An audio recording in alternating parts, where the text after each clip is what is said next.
My creator, I demand a single grace from you.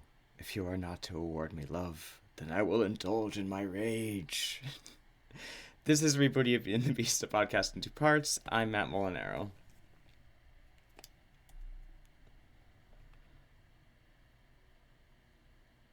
Yes.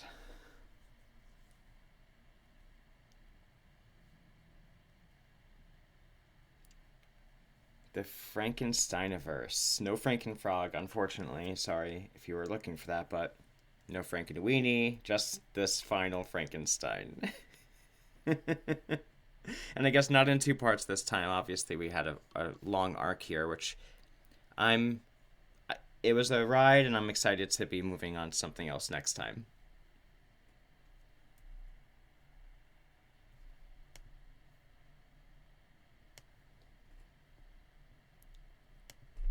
Mm-hmm.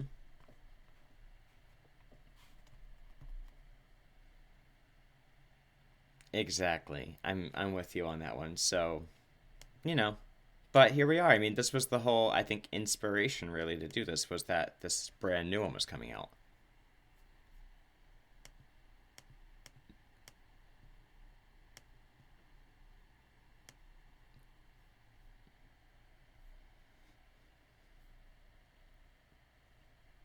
Yeah, so that's tomorrow from when you're listening, if you're listening when this first comes out.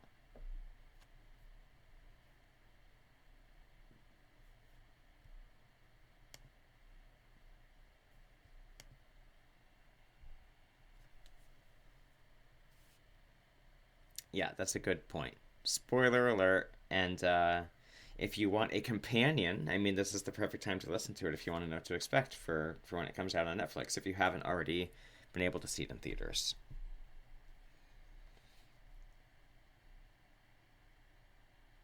There is, and there are ratings at the end as well as that have changed multiple times.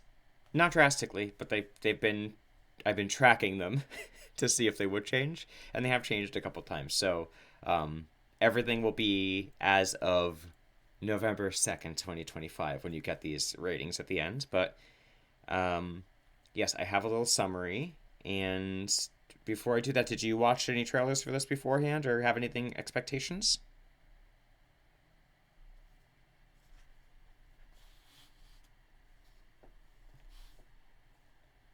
Mm-hmm.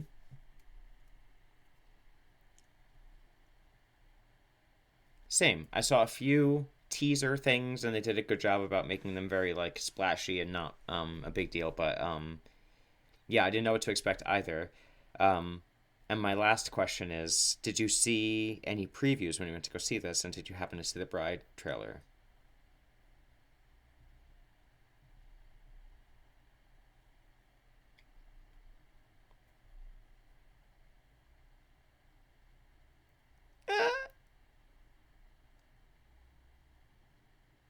Doesn't it look good?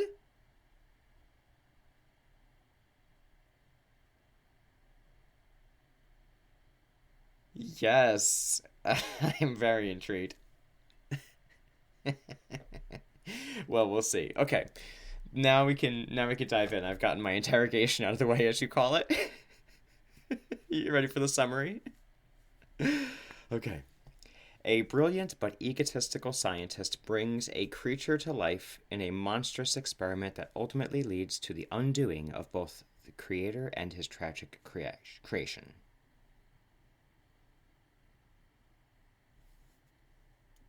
I don't know. I don't know if I would call it an undoing at all, but I guess, there we go.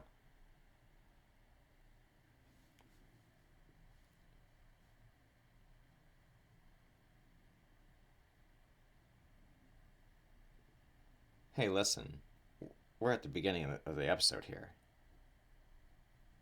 I mean, spoiler alert for the spoiler alert.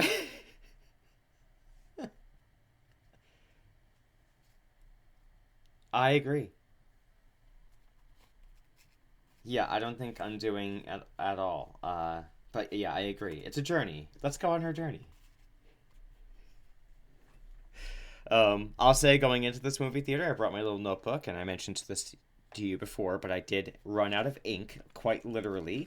I have a page full of me trying to get that ink started again. But I think I was far enough into the movie where I got everything, and I will say my only thing going into the movie I was thinking was 2.5 hours. Okay, 2.5 hours. Let's commit and let's get into it. But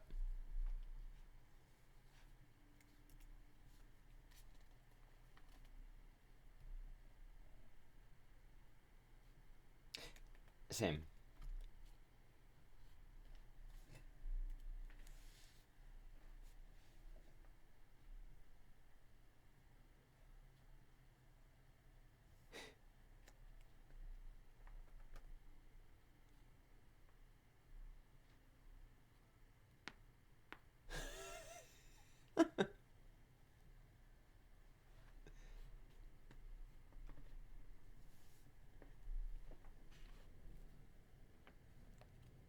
Mm-hmm.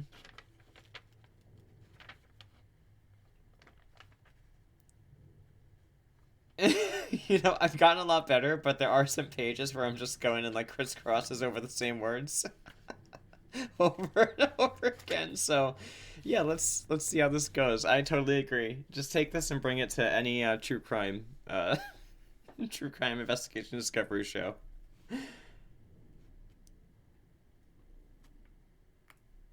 Mm.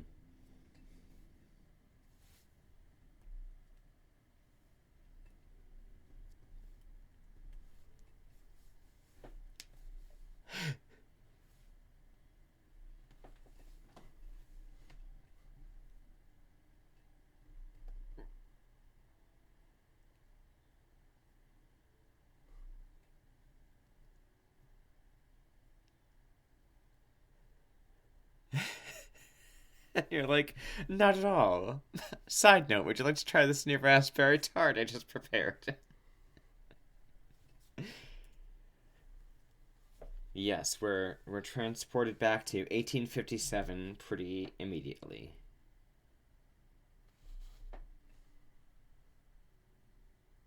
Mm-hmm. Desolate.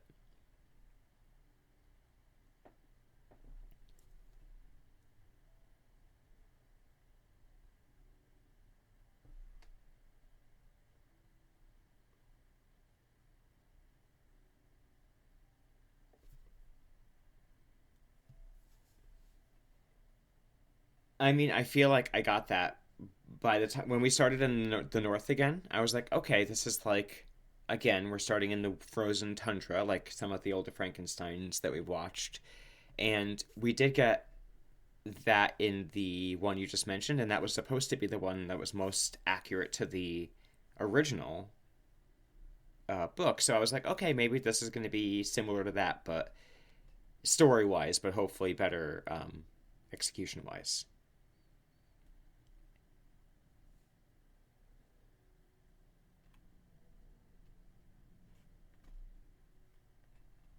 Hmm.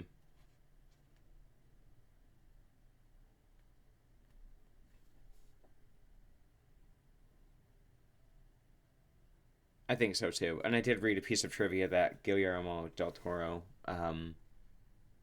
says that the screenplay for that version of Frankenstein was almost perfect.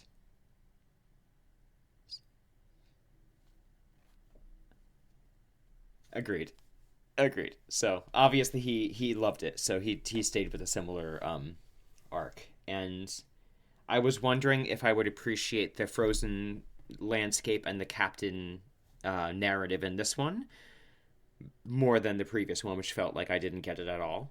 And yeah, we meet the captain and his crew, and it's a similar thing. They're stuck in the frozen ice, trying to get north to the North Pole, I guess, to the northernmost north, and he's obsessed with this mission, and people are dying, and everyone's having a hard time. And the set looks great, like the boat and everything looks really, really good.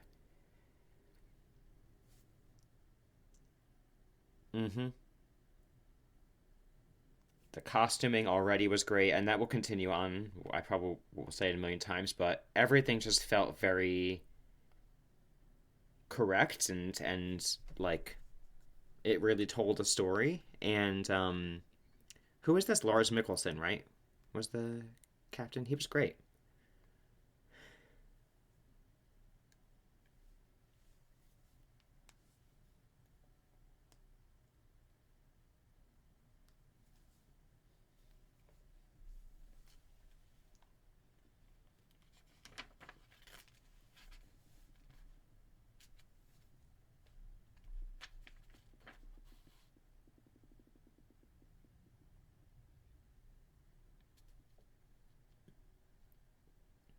I thought that was a really great casting.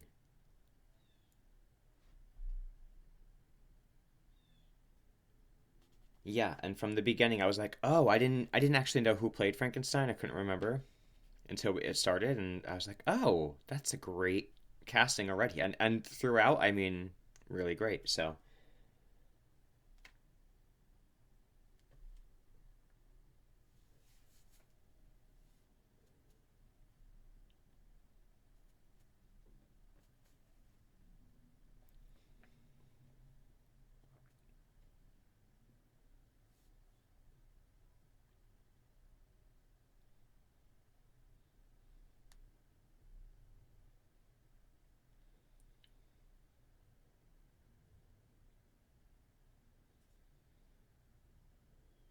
mm-hmm.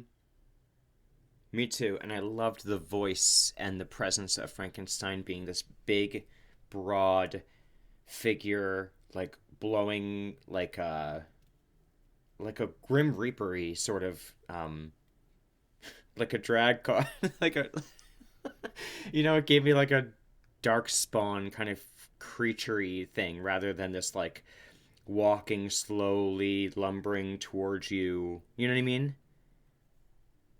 Like a horror to it.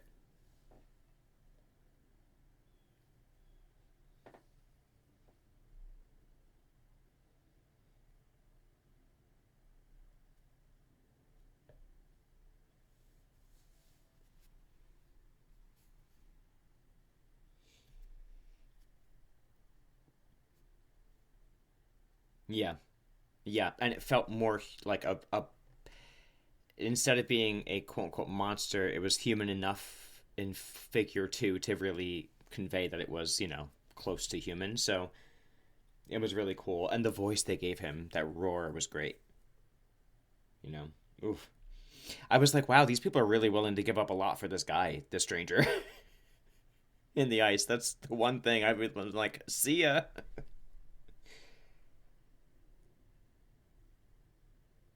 Yeah.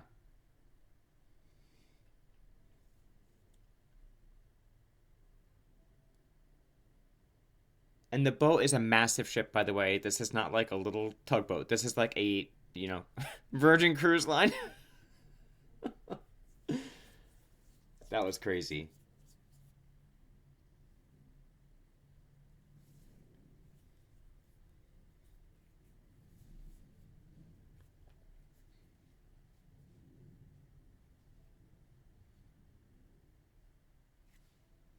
Hmm.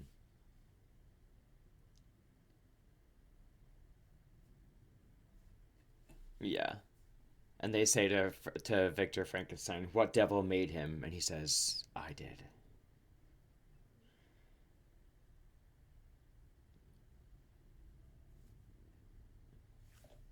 Yeah, Victor's Tale, where we learn he was named Victor because it means conqueror, and his father, who we meet shortly, um, named him that on purpose. And like you said in the previous movie, it's played by the same actor who played him in the original.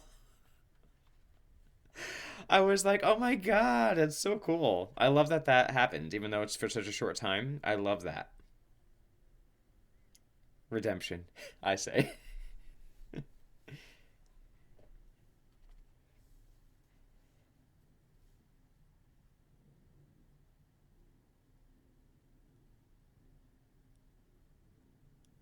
Mm-hmm.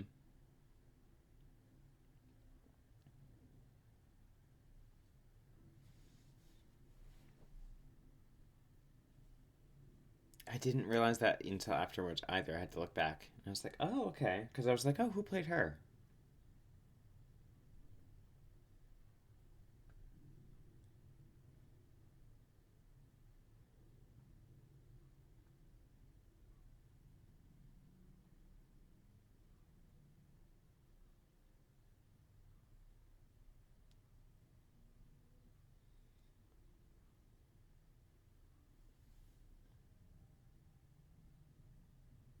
100%. It's so grand.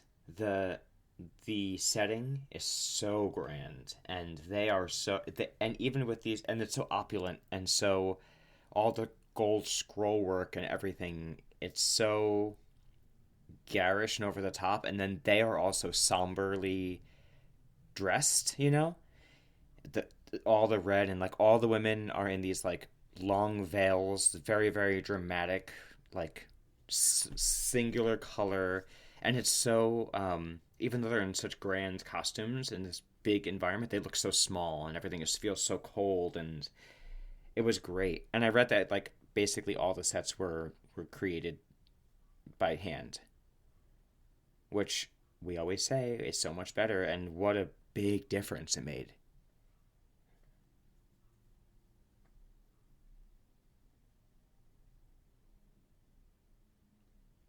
Oh yeah, like the built-in furniture to the walls, the massive portraiture everywhere. Everything was so just felt so custom to this place. It was so cool.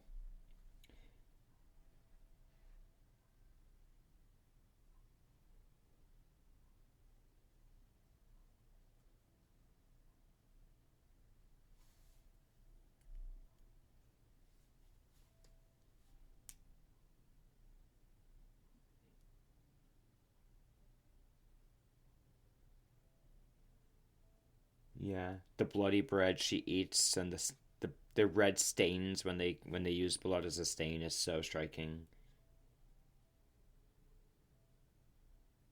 Mm-hmm.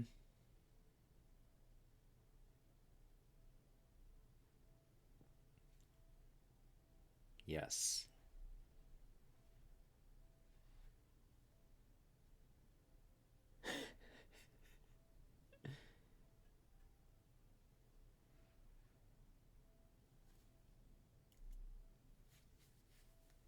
Mm-hmm.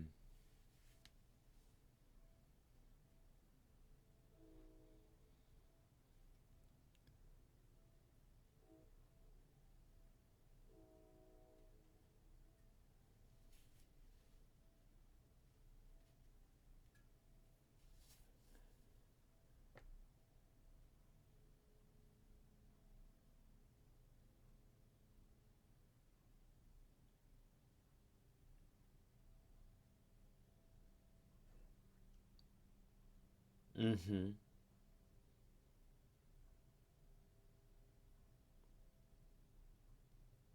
Yes, it felt like a cocoon, like a sarcophagus, like a yeah, it was really cool. I love these details.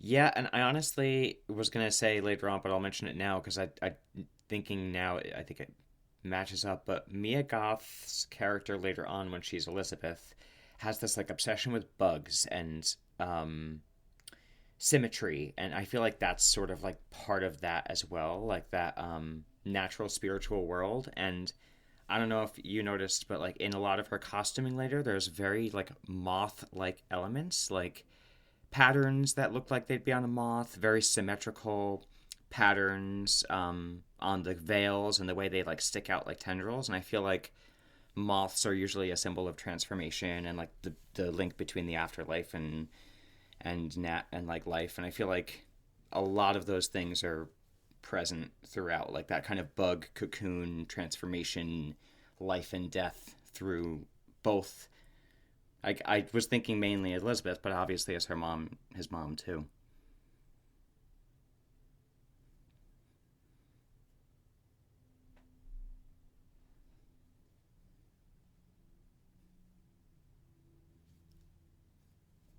Mm-hmm.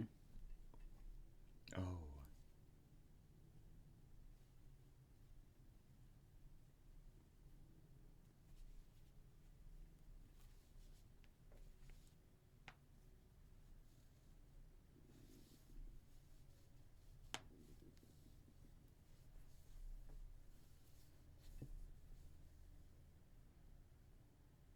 Mm-hmm. Yeah. Interesting. Look at us.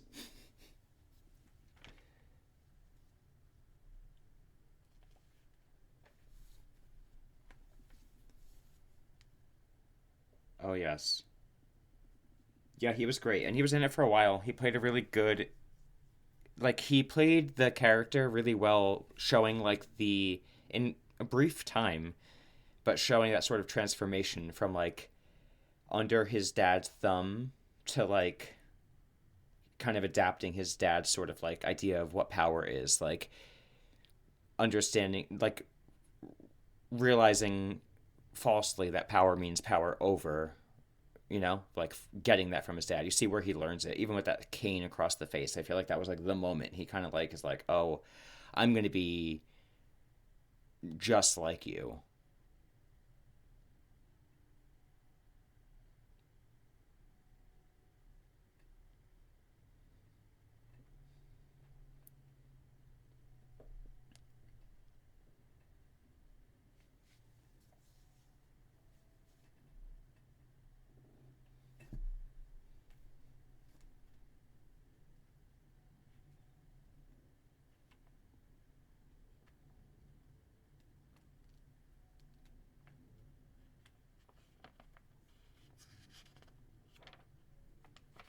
Oh, totally. And like where the obsession came from. And you see little pieces and breadcrumbs of like where he learned his, where he sort of like was able to separate the body from a lot of the religious stuff around him. And, you see how that kind of like comes up. And it's not like in the other ones where we have to have a whole character who is like a religious zealot.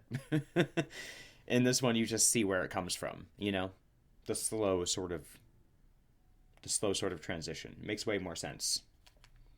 And he wants to conquer death, and he calls his dad a failure, and you see like, yeah, you see the evolution.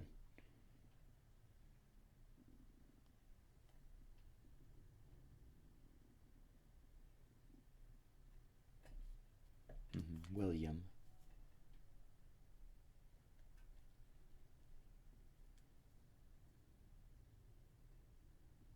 Mm-hmm.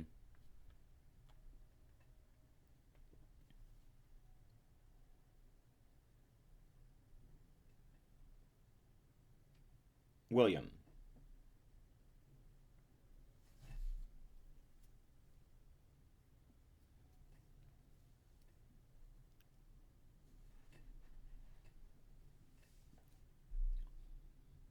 Mm-hmm. Yeah, now it's 1855.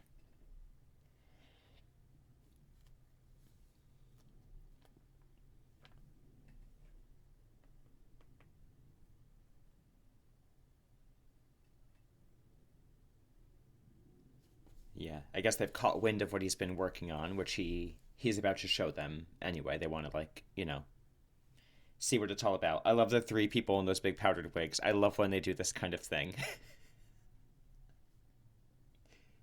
Yes, it didn't look like how they normally look in these types of things.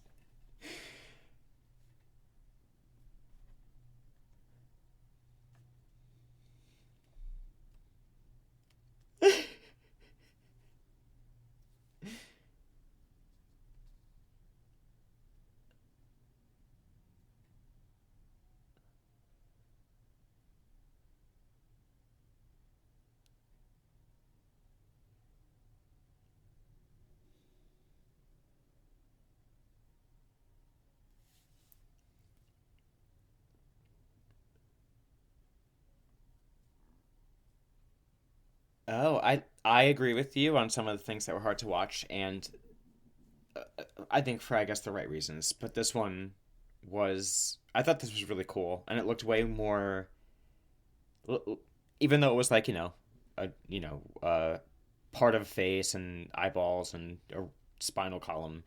It looked way less silly than all the other iterations of this. That's all I'll say. Way less like Monster Studio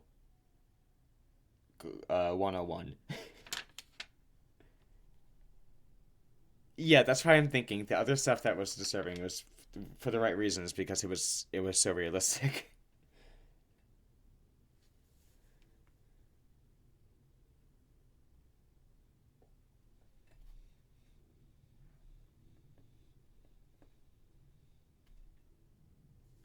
Yes, this is the character's name in the movies is Heinrich Harlander. So he's he will turn out to be the uncle of Elizabeth. So when we're talking about Miss Honey, that's Elizabeth's auntie.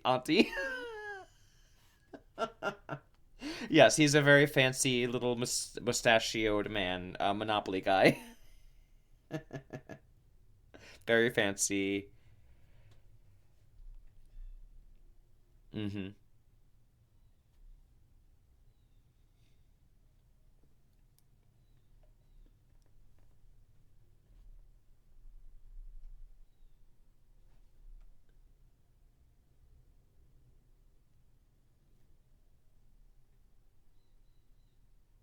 Mm-hmm.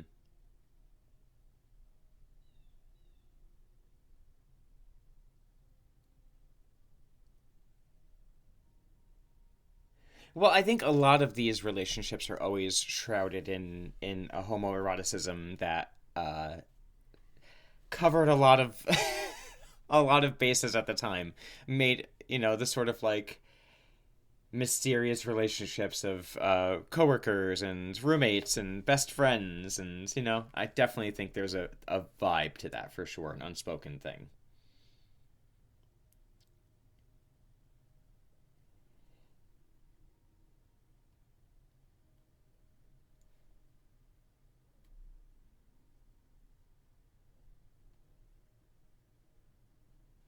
I agree, and I also feel I read somewhere that I could be wrong, but I think it was Oscar Isaac had studied rock stars to be like his sort of inspiration for Victor Frankenstein, which I think is so smart. And I think it has that he has that kind of thing. Like people want to be around him. There's something about him. He's got that intoxicating energy that defies you know a person's gender expression. It's sort of like a, you know what I mean? Yes.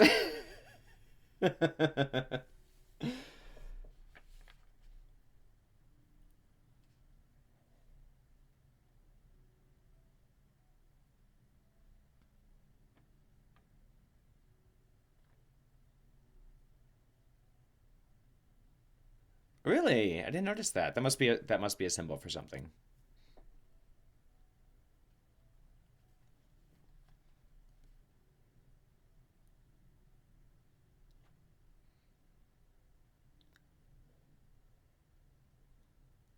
Huh.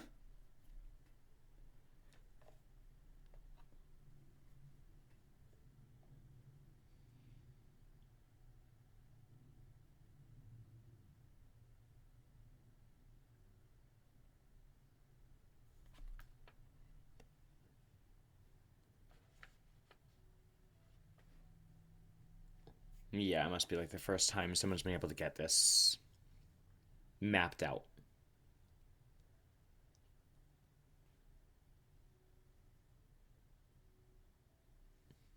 Mm-hmm.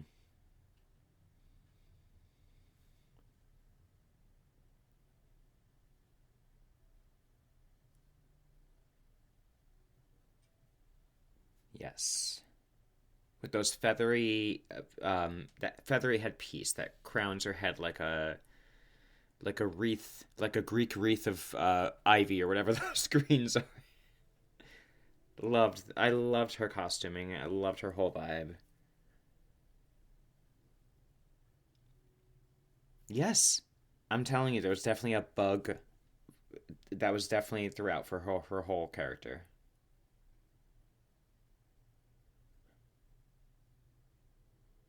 Hmm. And I like Elizabeth being his brother's fiance, and not his like wife.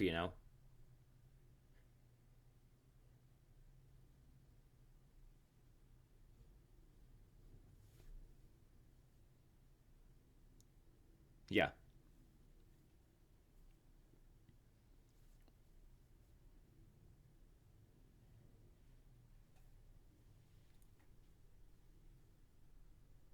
Yes.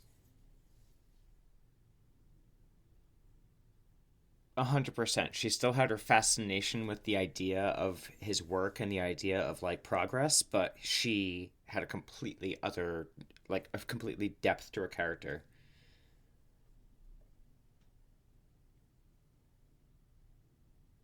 Same.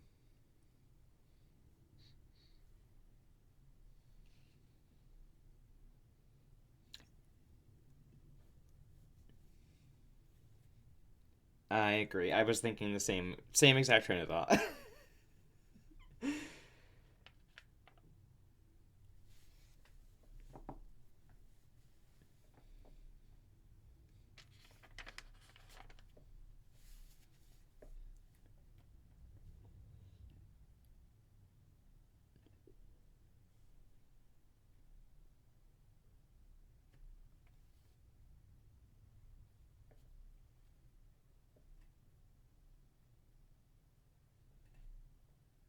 Yeah, she says that ideas aren't worthwhile on their own. That men with big ideas just end up dying for their ideas only to die alone. And um, I was trying to get the quotes down too, and she says that ideas lead fools to their death.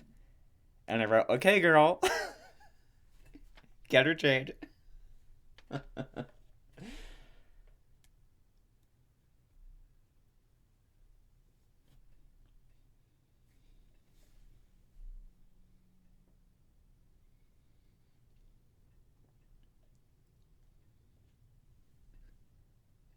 Yes, I loved the way this looked on the outside and on the inside.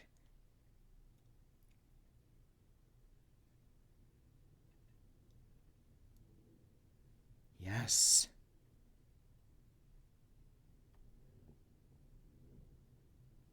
the way that floor on the top level like curves inward, all those tiles.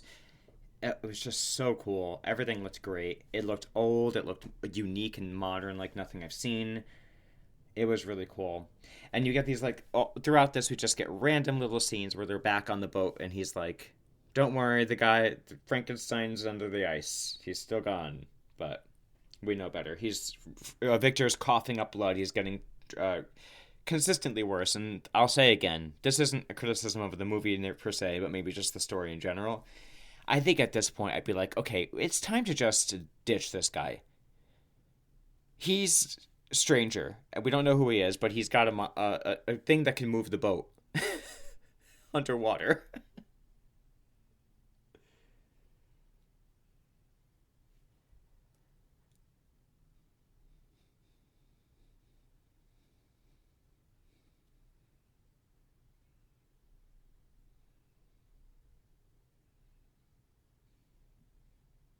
Right.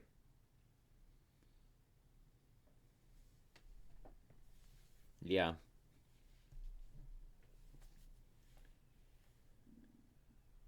Yeah.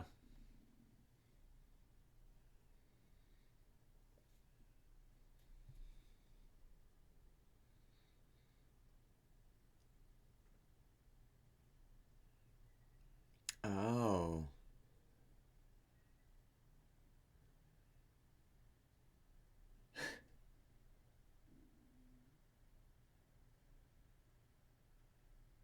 Yeah, yeah. But again, it does get explained a little bit more later, but I just kept being like, okay, this is a lot to give up for the stranger. Um but yeah, back to the past, back to the future, back to the past. I loved this building, and then I feel like the next scene I had written down was we have Victor like figuring out which bodies he's going to use to do his experiment by going to hangings and assessing them right before they're being hung. Yikes. Like, oh, this one won't do. Right to the person's face that's just about to be killed. This one's not good enough. Grim.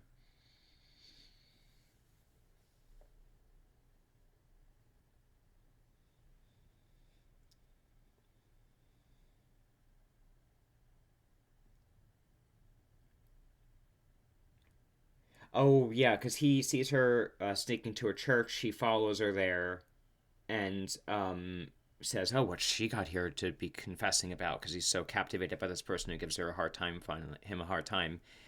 and he sneaks into a confession booth to try to like find out what it is, but she knows who he is immediately. We have that moment where she's in the confession booth with him and she's like, "Yes, I'm confessing because I hate my brother-in-law to be. He's very easy to spot, by the way."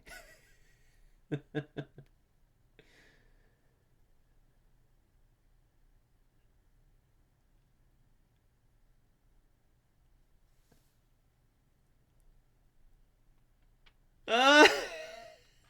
Confession. Yes, and then this is like, okay, I've been caught. We're both out here. Let's go get a bite to eat and laugh about this, hopefully. Which they kind of do.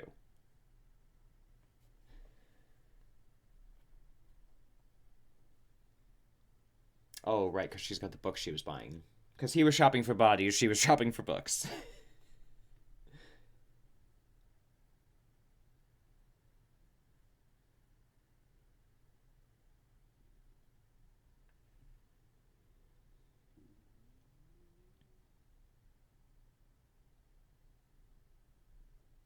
Yeah, like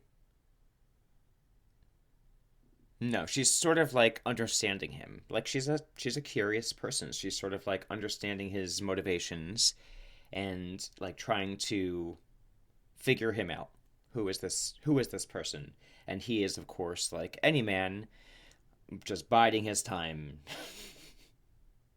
Biding his time to show her that the friend zone has to exist. um I like that, by the way, about her. I like that she wasn't interested. Because he's immediately like, "You want to dance?" And she's like, "This hardly seems appropriate."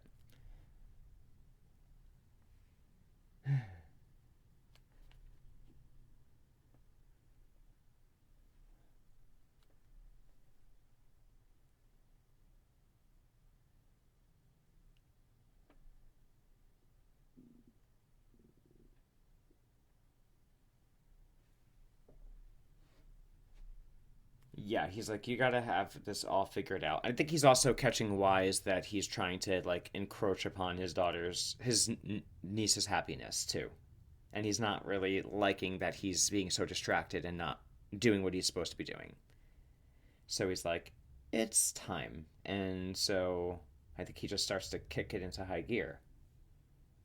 There's also a moment throughout like the little montage where we see Frankenstein put a butterfly in a jar that Mia Goth is like enjoying, and I feel like that was very like symbolic of what he does, like trying to take the wild, reckless like beauty of nature and contain it in something small.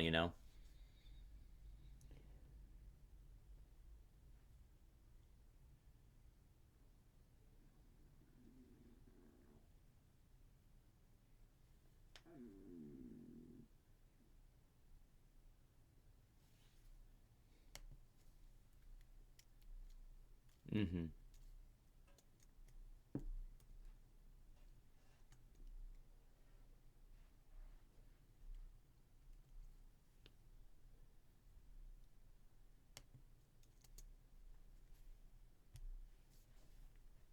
Mm-hmm. Exactly.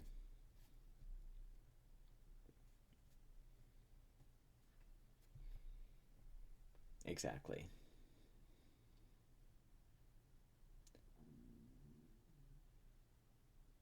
Yes, I see. I have notes about him like building the like structures he needs to do. Like he's got that board with the system on it and spikes on it that are clearly going to be working. He's like working on a human spine.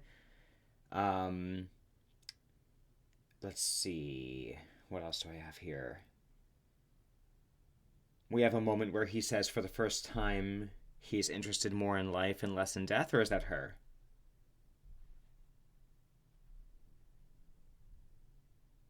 Oh, that's right. That's right. Um, and then we see. Oh, right. That's when she says, believing something doesn't make it true. I like that. It was very Housewives when he says that. He's trying to like say that he confesses he has this bond with her, and he believes that she has the same bond with him, and she says believing something doesn't make it true. I love that. And then we have her obsession with symmetry and bugs kind of explored a little bit. We get a cut scene to the icy wasteland again. Um, and now I wrote bodies, bodies, bodies. Oh, bodies, bodies, bodies, dissecting and dismembering.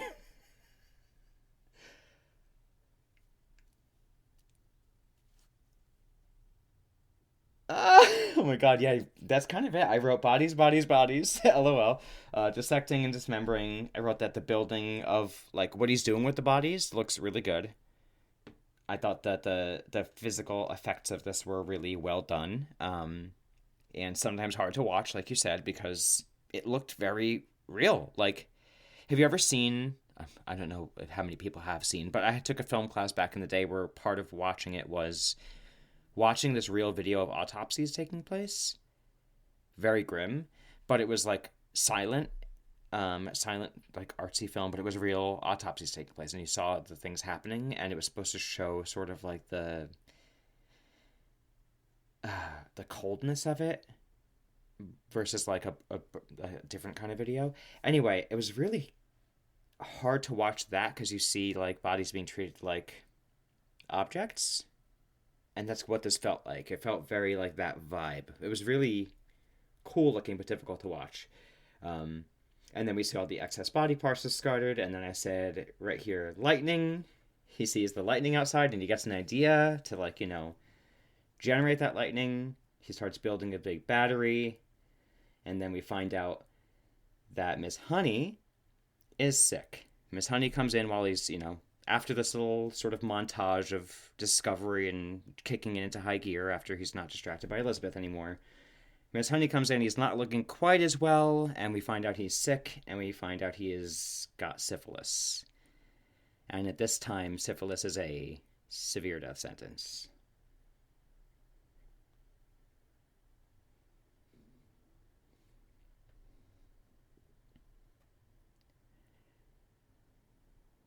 Yeah, because he kind of goes over what he's to expect. He takes his like wig off, and we see he's not doing well. And he says like, one morning I'll just start screaming, and then I'll just scream until I die, and that's not what I want.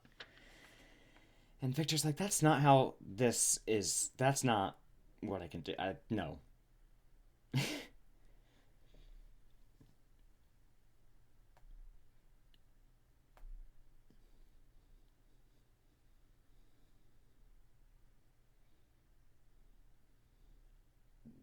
They fight. They mention like do this as we give life to Adam. He says, I think, and then yeah, the fight ends how you kind of expect it to.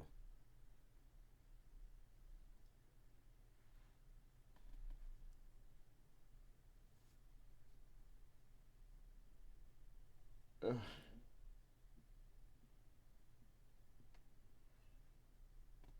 Yeah, it's pretty rough. They show it and they're like, oof, yikes.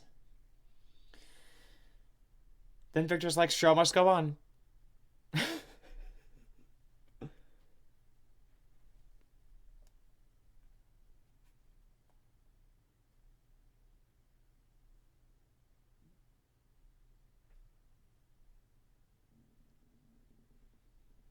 Breaks off, I think, right? Or something with it doesn't quite look like it works quite right.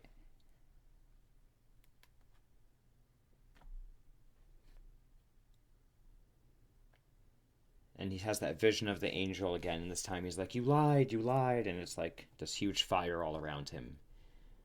And then he wakes up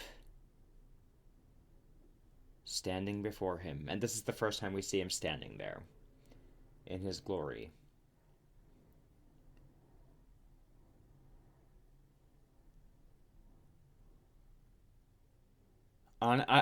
No complaints.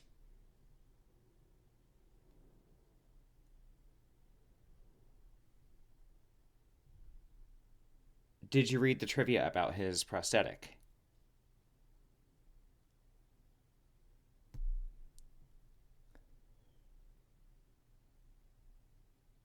How crazy is that? That they adapted this entire full body prosthetic, all of it, to a totally different person, and it looks. Oh, totally. That was incredible to find that out because I really didn't have any complaints. I really, really liked the way it looked. I liked the seams that they were not like stitchy. They were like almost like puzzle. It felt like an anatomical drawing, but like puzzled together. Um, his face looked gaunt, but not like he was dying, but like almost like a sort of after undead feeling about it. I liked the long hair eventually. I liked the color of his skin being sort of bluish gray. It was great. I loved it a lot, and I loved how he had that sort of like I mentioned. He was big and strong, but sinewy at the same time. Cool, really cool. What about you?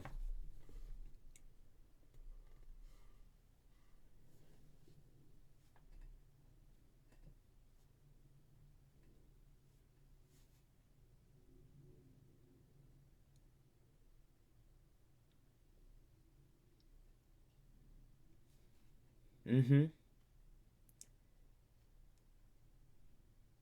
Yeah. And you know what? Now that we're past this part, I'll mention this as well. One thing I loved about this movie, as opposed to the previous Frankensteins, is the way they made Frankenstein come to life. In this, it had to do with like these generator battery type things and the electricity and sort of like a lot of chemically looking things, but they didn't try to overly explain it. They didn't do a lot of word salad about sciencey things that they thought could sound like they made sense. Like they trusted us to know this is a movie where they're reanimating a body. They're not giving us the full details because nothing they say is going to sound correct. So let's just make it ambiguous and not spend a tremendous amount of time on the unnecessary scientific nonsense. And I loved that they just skipped past that and used visual cues mostly for that.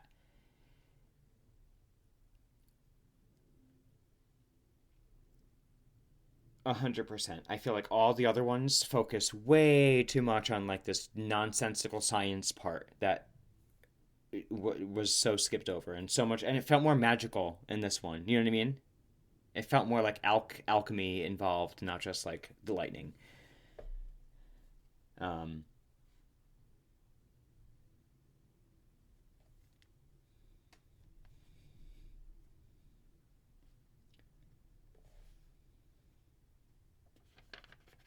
mhm.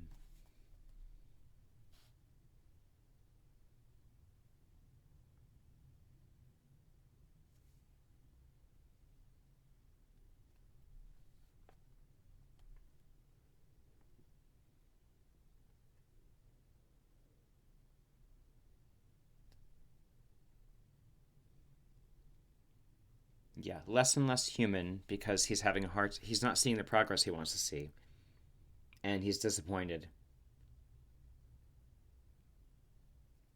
And he only really shows it things to be afraid of, and like he doesn't really. He's not teaching him anything. He's just seeing how to react to random things and hoping it figures it out on his own. Yeah, and just react to stimuli like sunlight and water and his screaming at him. He's it's you and um Jacob Elordi does a great job of acting of like in my opinion of like learning and understanding, and you can see how he's learning lessons even from what's happening and not happening. You know what I mean? His physical reactions and his facial expression through the prosthetic was really effective.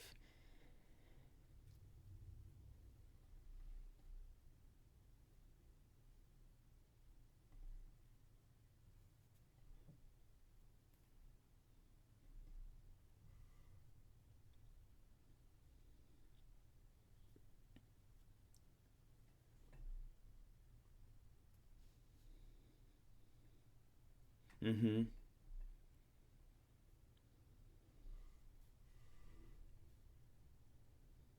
Yeah.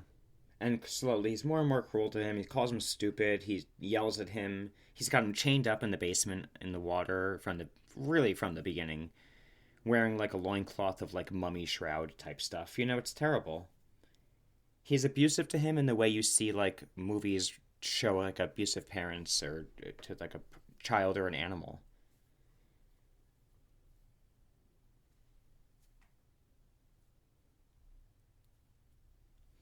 Yeah, he's terrible. It's really really terrible.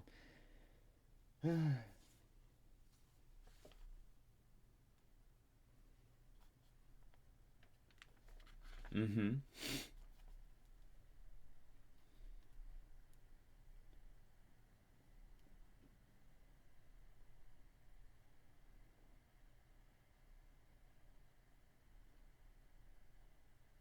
Yes.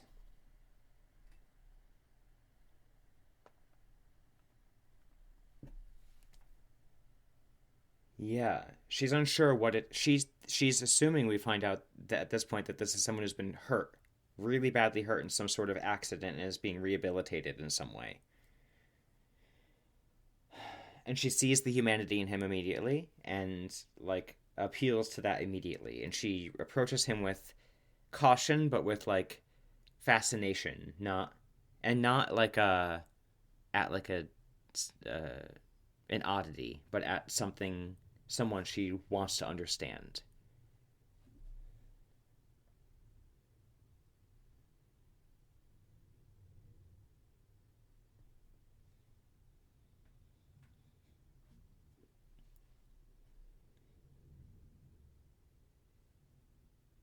Yes, I wrote that down. Did you ever stop to ask which part holds the soul?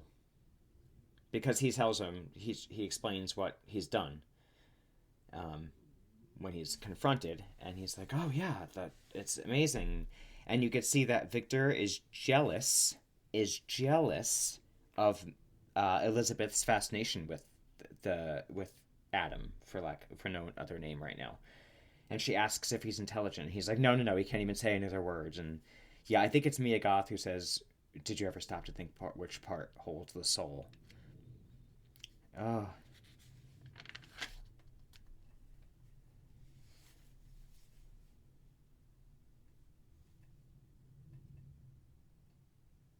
mm-hmm. And she's like showing him just like I think they're both recognizing like the world, and there's a leaf on the ground or in the water that she picks up and shows him, and they're sort of looking at it together, like the old movies when you see the kid and the flower, or with the sticks. It's kind of like reminiscent of that, but we know Elizabeth loves symmetry and the nature, and through this he's like becomes enamored with this leaf and drops it in this waterway and sees it escape the side of the building through this like chasm that goes outside to the outside, and she's kind of like you see that he's learning.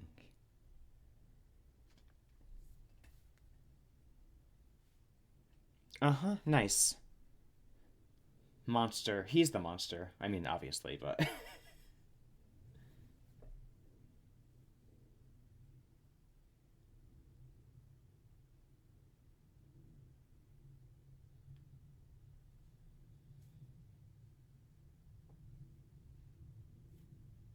oh, 100%. 100%. Yeah, and he's at this point he keeps talking about the monster like it's an it, and she says it's a he, and Victor is like, he's not a he. The only word it knows is Victor. Doesn't even know anything. And she says to him, maybe Victor is the only word that means anything to him right now. Exactly. And she sees like his pain. She sees his intelligence. And I think Victor says to her, "You deny what my heart wants." And she says, "You don't understand anything about the heart of all the organs you study." I was like, snap. Um, uh, yeah. And then he as they leave, he beats the monster and like punishes him.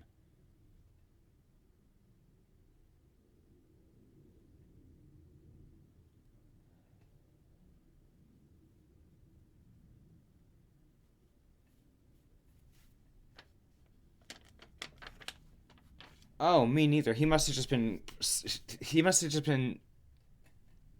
in every spare moment collecting them from everywhere he could just as a backup plan. This all goes to hell. We're having a huge fire. Yeah. Yeah, so he's dousing the house in gasoline like every terrible true crime thing you've ever seen. Um, and not Victor, Elizabeth and William are off, but they're like in a carriage, and she says like, we got to turn around. I have a bad feeling he's gonna kill him. We got to turn around, but they'll get there after there's a Huge explosion. Ooh, really bad. That was hard to look at.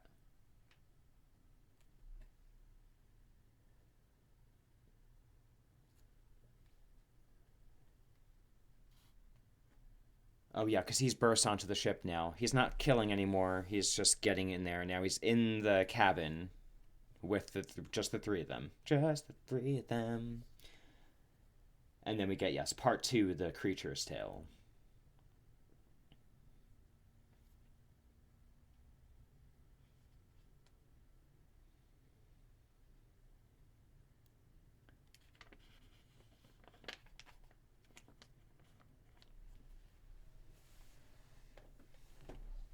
Oh yeah.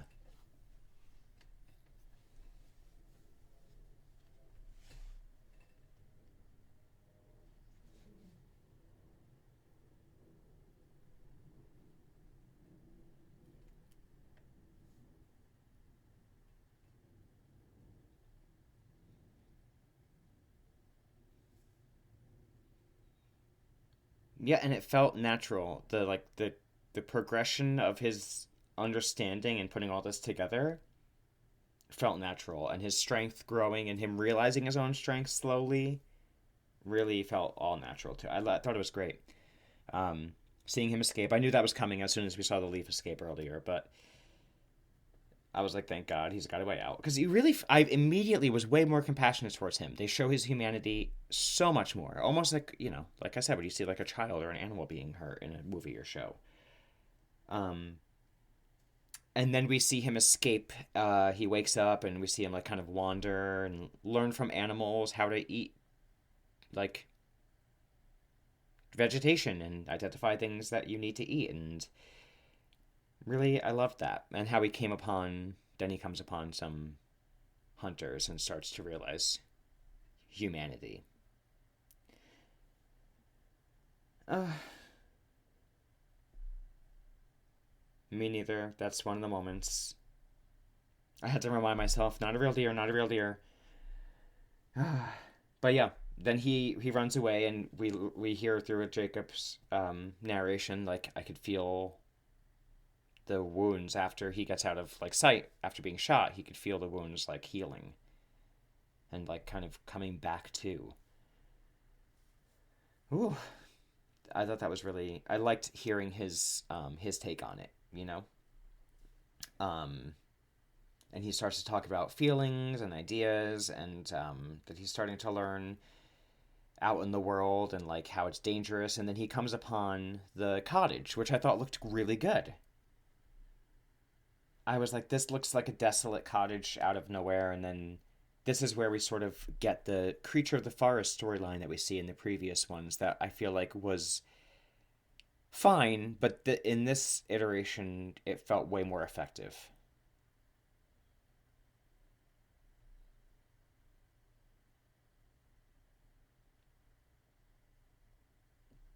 David. Oh wait, no. Uh, is it David Bradley? Yeah. Oh wait, he was great. He was great, and they're all related to the hunters that were out there that just shot him.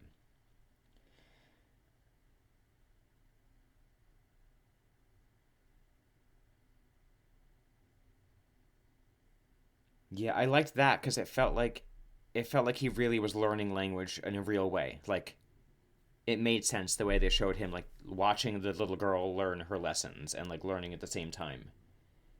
You can kind of tell the old man senses there's someone in the house the whole time, but is kind of like just intrigued by it and is letting it all happen because he's not sensing anything dangerous. And it happens for way longer in this. Like you could tell time has passed quite a while. Frankenstein's hair grows out, seasons pass, and he's there for a long time before kind of everyone departs and leaves Grandpa behind.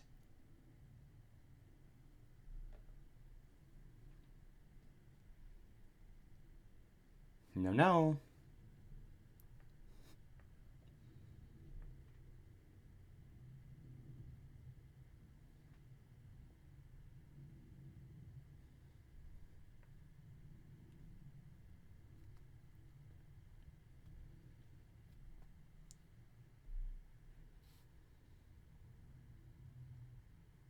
the older man. Yeah, because he doesn't want to leave. And I like the line. He says, I wrote it down as best I could in the movie theater. He says, as he sees everything happen and the hunters leave, he says, "Perhaps I thought this is the way of the world. You get hunted and killed just for being who you are." Mm. Mm. Okay.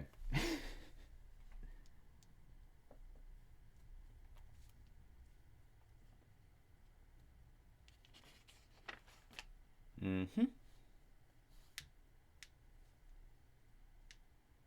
Yeah, and he's kind to him. He says, sit with me, and I'll offer you my companionship. He's shows him kindness. He takes his frozen hands. He wonders if he's been scarred from battle. He assumes positive intent. He thanks him for his kindness and what he's been doing for his family.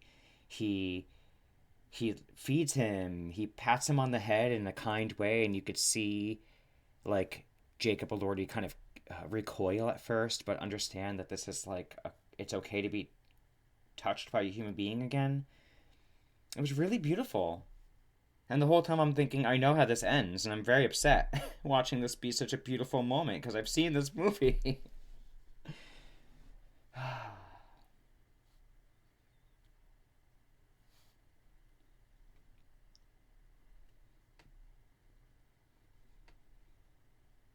Oh. Yeah, and he says all of his memories are pieces of different men's memories, which made me think of not only the Wheel of Time and Matt, um, but it made me think like he is a amalgamation of different parts, and it kind of is suggesting that the your body holds those memories, which kind of is it's true. I thought that was kind of cool, a cool touch.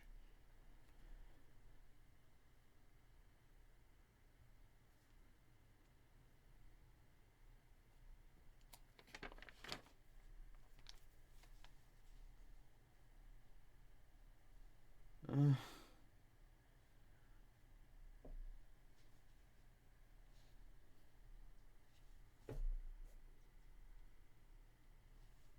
mm-hmm.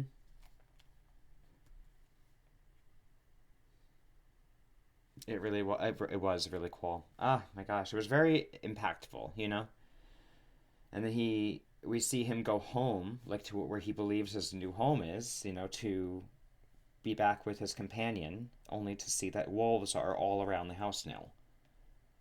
So he runs over and he's attacking the wolves, which was very hard to see him attacking the wolves, but he was only ever attacking anyone ever who was trying to kill him. So he's only attacking the wolves, and he only attacks the ones that are attacking him or the man, and he gets them all off of him. They're both wounded a lot, but the man, the older man, I thought he was dead, but he's surviving at this moment enough to talk. And he's over him, and he's like, "I'm so," and we're wondering if it's too late. And he says he is the wreckage. He says he's a monster, and the old man says, "You're not a monster. You're a good man, and you're my friend." I wanted to cry. And then, of course, the unbelievable, unbelievable. And he's attacked. He's shot at. They shoot him in the throat. It's terrible. He leaves, tossing one of the hunters away who tried to kill him, and then just like kind of like they slice him with a scythe or whatever, and then he collapses, like out in the middle of the frozen, nothingness, and he describes the feeling of like being dead and awakening again, and his injuries being healed, and that like sort of like in Buffy when she comes back. And she's like, "I was in heaven and you brought me back," but like in this, he's like, "Wow, it was finally another moment of relief for just a second before back in this pain and this hurt." So sad.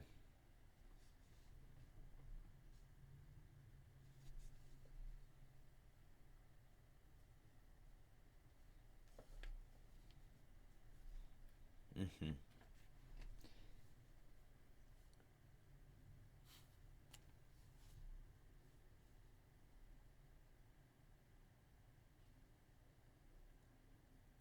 Yes, gorgeous. gorgeous. This is like full moth. I feel like it's been a slow transition of like bug like outfits to the full moth. Loved it. And the whole house looks opulent. Um, Victor is in a bed with his new prosthetic leg and, healing. Um, we find out that most accept that the explosion was just a terrible accident in the past, and we see, I think, at this point, Victor's brother asking everyone to throw flowers everywhere, which I loved. I loved the drama.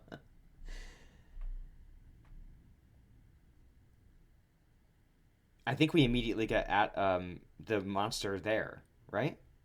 He's in the room. Oh, here we go. Yeah, my ink is about to run out. So we get him in the room with Victor, and Victor's like, "Oh my god!" And I think he says like, he asks what he wants. He says that he wants a companion. He needs a companion like him because he is alone and he is going to live forever, and he can't die. And Victor is kind of like not. He's not really that scared. It doesn't seem like he's just. What's that? Yeah, he's like, oh, so you learned a little bit more to enough to find me. He's kind of like unimpressed, trying to act like unimpressed, like, oh, so you were smart enough to figure your way back out here. Unapologetic for what he did to him either. Terrible. And I wrote down one of them said we could be monsters together. I'm sure that's Victor Frankenstein who said that. Terrible. But he's like, no, I'm not going to do that for you. Absolutely not. And I think that's when he says my line of, I demand a single grace from you. If you can't work me love, then I will indulge you in rage.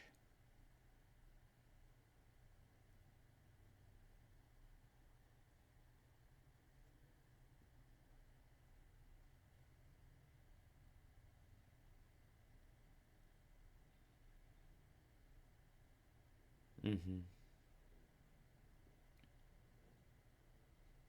Mm-hmm.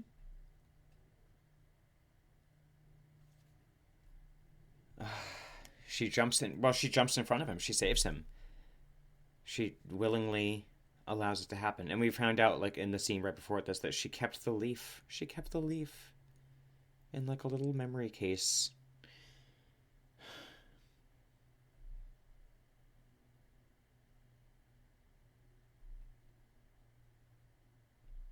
Mm-hmm.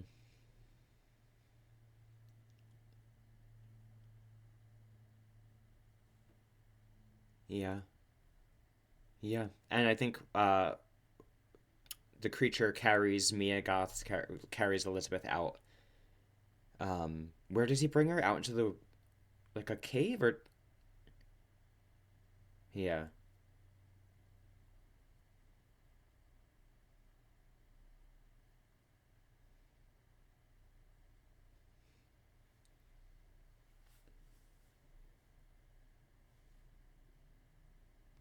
Yeah, I think he says like I'm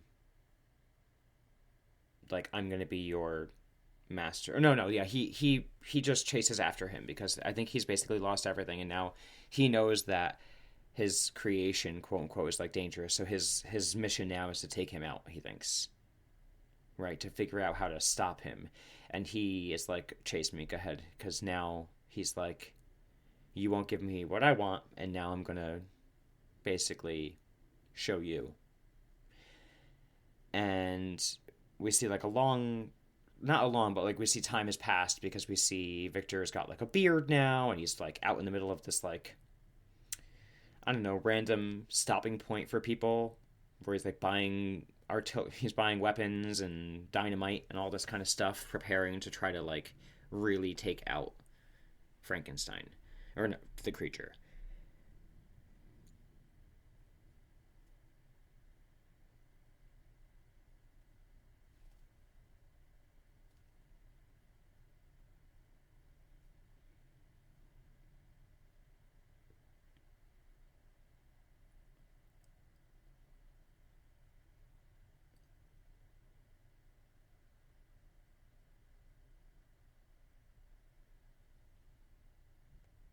Yeah. and he's like kind of welcoming it. Like he doesn't think it's going to do anything anyway, but he's like, go ahead and see what happens. And I think this is the part where he says something to him like, "You may have been my master and made me," because he says he's his master, but he's like, I'll be yours now." And you see, yeah, and you see like this change starting to possibly happen with the creature learning. He learned all the violent ways of man in the world and how his own maker, quote unquote, treated him. Kind of learning that the only way to have power and to have anything is to have power over somebody and to treat them this way. And of course, the dynamite goes off. He's fine. He's just a little hot, a little singed. And he feels his like skin growing back and all that. And he, you know, we know he chases back after Frankenstein. And this is when they come upon him, the captain and all that. And they realize all that blood was not Frankenstein's, but the creature's. And then we cut back to, I think, now in the cabin in current time. And he's like, so that's my story. And all that blood was mine. And now I'm here because I'm after Victor.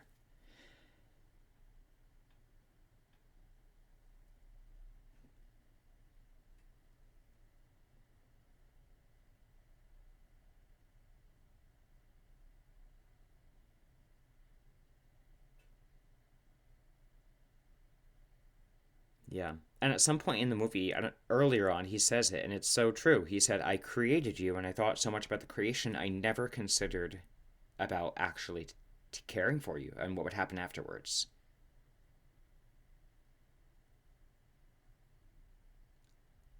100%.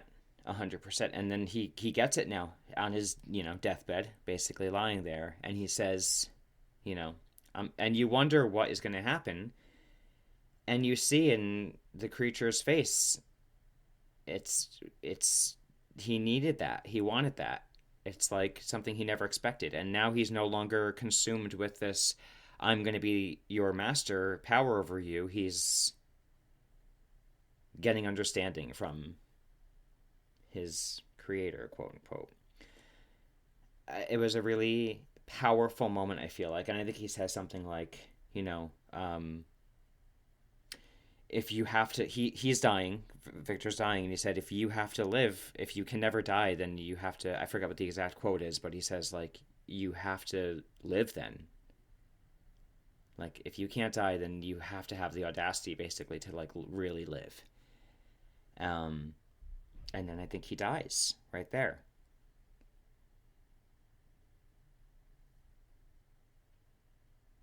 Or the creature, rather.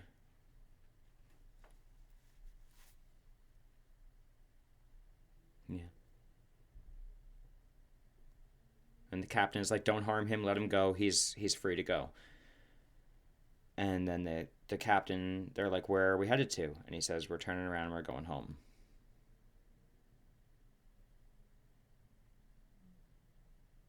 Yeah.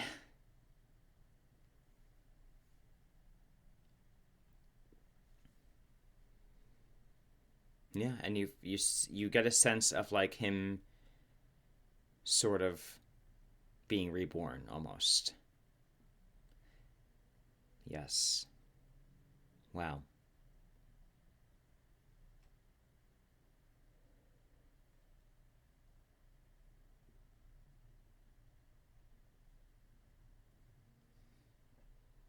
Mm-hmm.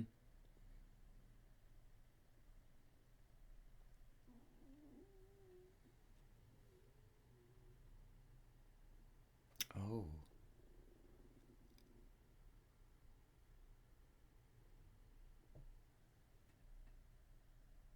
that's cool.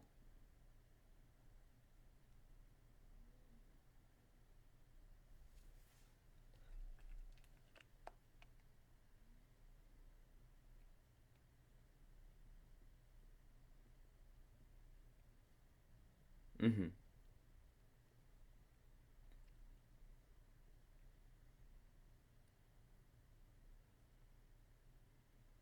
Oh yeah, yeah.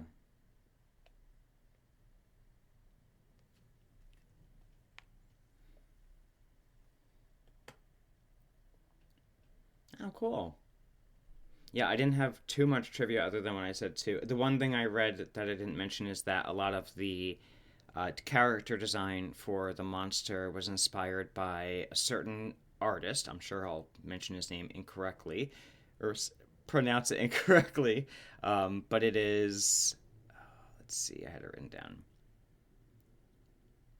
Oh, and it's not that hard to pronounce. Bernie Wrightson. And I looked at his graphic novel artwork, and it's so good. It's so. Did you happen to see any of it? I would Google just like Google his name, and it'll come right up. Bernie Wrightson. It's so spot on with how they kind of did his character design and like kind of the vibe. And yeah, I really like that. So, oh, ratings.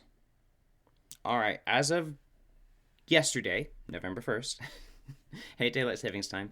Um, we have 7.8 on IMDb.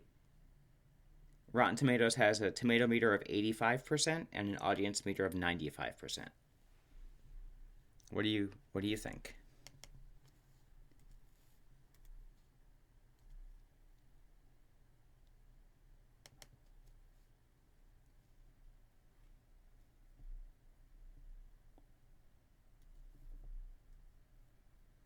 Mm-hmm.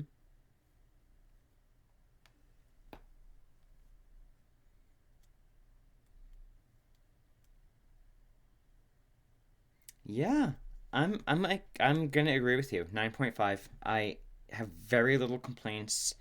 It was long for me only because I always have to pee in the middle of a movie and I refuse to get up if the movie's good. So I refuse to get up. Made my last 20 minutes a little uncomfortable. That's my own fault. Other than the length being a little bit long, I think it was worth it. It didn't feel too long. By the time I looked at my watch the first time, the movie was half over already, and I was like, okay. Um, and what could you have done without making it super long to do more with the captain and all that? And I think they did a lot, you know. So yeah, 9.5 just to have a tiny bit of wiggle room for 10. I loved it.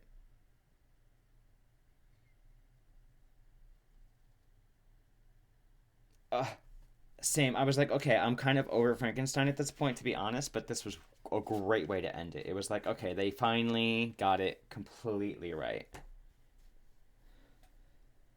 Oh, let me get my notes back out. Mm-mm-mm-mm. All right, everybody.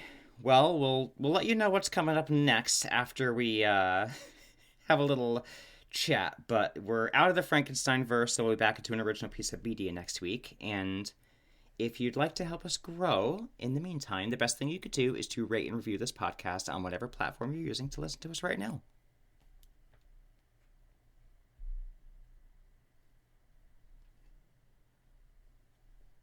And if you want to reach us on social media, you can check us out at RebootyPod on Instagram. You can email us at rebootypod@gmail.com. We love hearing from you, even if it's feedback or just to say hi.